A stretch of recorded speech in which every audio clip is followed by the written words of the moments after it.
Welcome to fact check. సమాజంలో పెళ్లి కాని వాళ్ళు పెరిగిపోతున్నారు. ఒకప్పుడు వివాహ బంధాలుంటే బంధువుల నుంచే వచ్చేవి. సంబంధాలకు ఇప్పుడు వెబ్సైట్లే దిక్కు.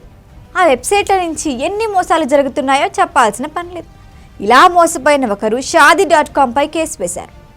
shaadi.com డైరెక్టర్ ఉద్యోగులపై హైదరాబాద్లోని సైబర్ క్రైమ్ పోలీస్ స్టేషన్లో వివాహ సంబంధం కోసం తప్పుడు సమాచారం ఇచ్చారన్న ఫిర్యాదుతో కేసు నమోదైంది.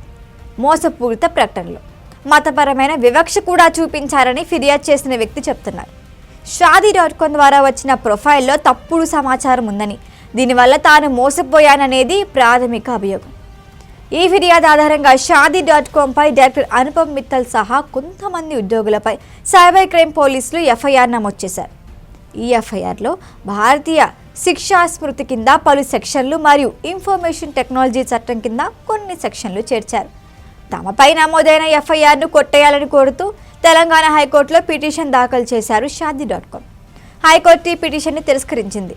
shaadi.com వంటి ప్లాట్ఫామ్లు తమ వినియోగదారులకు అందించే సమాచారం ఖచ్చితత్వంగా ఉండాలి అంది. ఇప్పుడు ఈ కేసు దర్యాప్తు దశలో ఉంది. అయితే shaadi.com గతంలో కూడా ఇలాంటి ఆరోపణలు ఎదుర్కొందైతే ఈ సందర్భంలో మతపరమైన సున్నితత్వం కలిగిన అంశాలు కేసును మరింత సంక్లిష్టం చేశాయి. ప్రస్తుతం హైదరాబాద్లో ఈ కేసు దర్యాప్తు దశలో ఉంది. కాబట్టి shaadi.com ఉద్దేశపూర్వకంగా మోసం చేస్తోందని లేదా చట్టవిరుద్ధంగా వ్యవహరిస్తోందని నిర్ధారణగా చెప్పలేమని అంటున్నారు. ఈ వీడియో కనుక మీకు నచ్చినట్టయితే లైక్ చేయండి, షేర్ చేయండి, సబ్స్క్రైబ్ చేయండి. అలాగే పక్కనే ఉన్న బెల్ ఐకాన్ని క్లిక్ చేయండి.